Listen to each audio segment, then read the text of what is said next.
Mutually assured destruction, MAD, is an old realist concept alongside other concepts like spheres of influence, balance of power, and so on and so forth.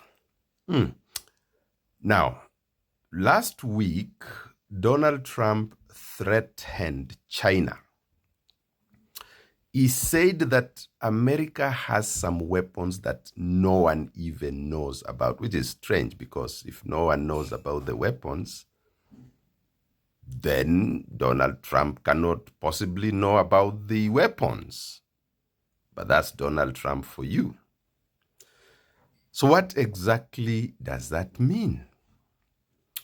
Many years ago, when I was studying for my master's degree, and I was, reading all these realist concepts, I like realism because it is real.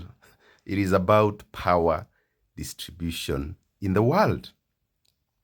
And that is what we are seeing now between the United States of America and China. It's basically who will emerge more powerful and stronger.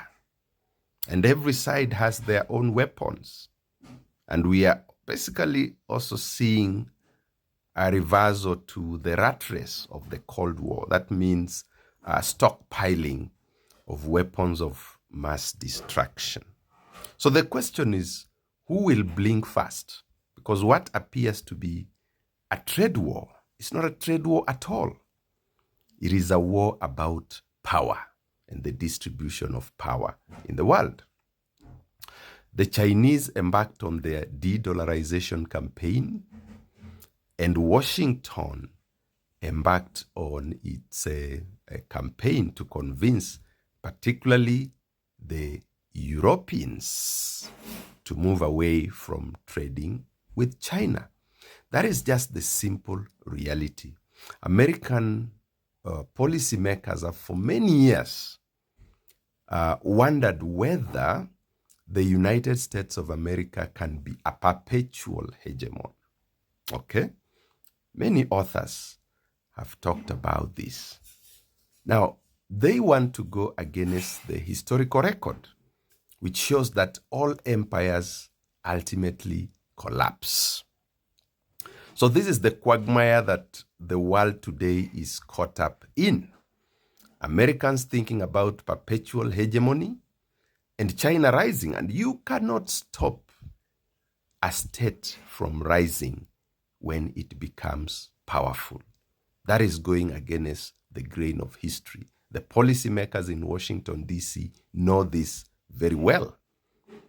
They did a document many years ago where they analyzed what led to the failure of past empires because they wanted to have perpetual hegemony.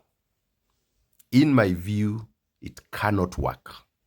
All empires overstretch and exhaust themselves and will therefore collapse.